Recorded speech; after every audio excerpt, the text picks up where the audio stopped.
Guys, Miss Greg here. I hope you all had a wonderful Memorial Day weekend. I hope you were able to relax and recharge. So you're all ready to get into this last portion of our school year. So let's jump right into our directions for the day. Just as a quick note before we start talking about our directions, you want to make sure you're watching until the end because I'm going to be talking about something important at the end of this video. All right, so the first thing on our list is our attendance form. Remember, if you're not filling out your attendance form on time, then I do have to mark you absent for the day. The next thing on our list is a what is a myth ed puzzle. It's just a really quick, about 5-minute ed puzzle. I just kind of want us to get a little bit more background knowledge on that so we can better prepare for what we're going to do. And then our last thing is a Greek god and goddesses project. I thought this might be kind of fun to do. We don't have necessarily time to dive into each and every single one, but I thought it'd be kind of fun to just take some time and research these different gods and goddesses and learn a little bit about them. We'll touch on them now, and then you guys will get further in depth with Greek gods and goddesses. I believe in world history. All right, so let's take a look at our project. Let's start by reading the directions. So our directions say we are going to take a look at the major gods and goddesses from Greece. In this project, you'll choose 3 Greek gods or goddesses to research. You need to pick one of them in the list. We're only doing the major gods. There's a ton of minor gods, demigods, and all this stuff in Greek literature, but we're just going to pick 3 of them to look at. Your slides must have some background and at least 1 image per slide. So you cannot just keep the background white. You have to do something with your background, whether it's a color, a gradient, or image, or something like that, and at least 1 image per slide. So you need to have some kind of picture on your slide. And then I include a link to each god and goddess to assist you with your research. So the link, if you click on it, will take you to a website that has everything about that god and goddess that you would need to know. So this should be the only resource you really do need to help you with your research. If you want to use outside resources, you are more than welcome to, but you have that link to help you. I want to just point out real quick, I know there is fairly popular media surrounding gods and goddesses. For example, Disney has a Hercules movie. There is a webtoon about Hades and Persephone. These are really great for entertainment purposes, but they don't really stick very true to the stories that were told and the actual myths.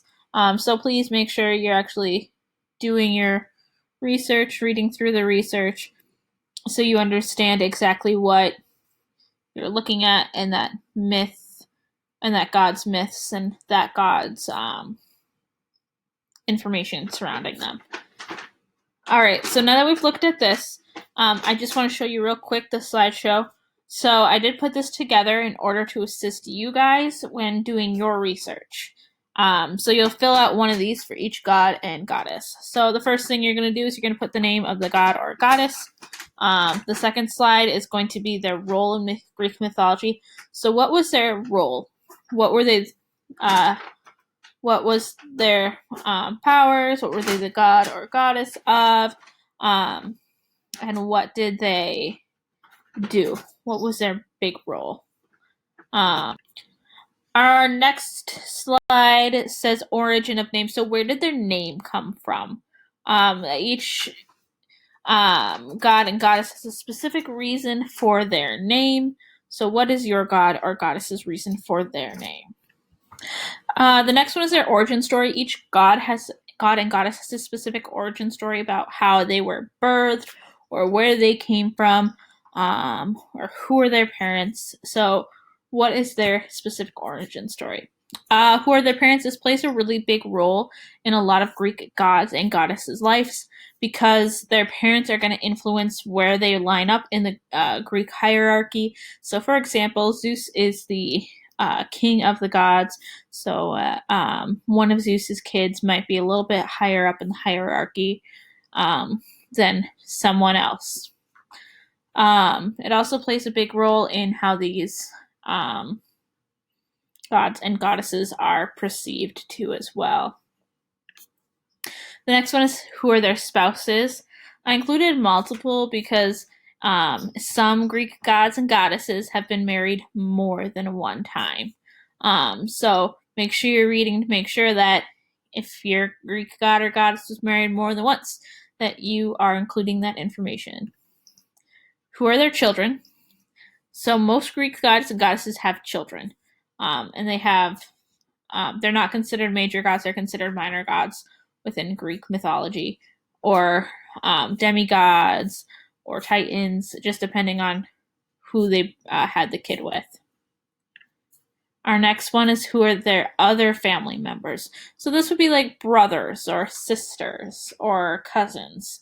Those would be other family members. Summary of one myth. So you need to summarize it on this slide. One of the myths about your Greek god and goddess. Summary of another myth. So a second myth. You're going to have to summarize 2 myths for each Greek god and goddess. And then that is it. You can add more information if you so choose, but you cannot have less information than what I have lined out here for you. So like I said, we'll be working on this today, tomorrow. Ow. Ooh, I'm gonna cramp my finger. Today, tomorrow, Wednesday. Wait, tomorrow's Wednesday. I'm sorry. Today, tomorrow, Thursday, Friday. And then after that, we are going to be sharing these out. I'll be putting together a document with all of our slideshows on them, and you can kind of pick and choose which ones you want to view, as long as you meet like a certain requirement. All right. The other thing we need to know before I log off here today, we are getting closer and closer to the end of the semester. What you guys need to start doing is you need to start looking at your PowerSchool and seeing if for the semester you're hitting that 60% mark. I'm not allowed to give you credit for this course unless you're hitting that 60% mark. So if you do not have a 60% in semester 2, you need to look and see what can I do to fix it, or do I need to contact someone to help me fix it. I'm willing to help you guys in any way I can. You can contact me by email or leave me a comment, or you have my phone number in that plan for closure document. You can also look at too as well. Please make sure you're reaching out, especially if you're below that 60%. I want to see you guys pass. I want to see you do well. I want to see you move on. But we can't do that unless you're hitting that 60%. All right, so that's what you need to get done today and over the next few days. I will see you guys later. I hope you have a great rest of your day. Bye.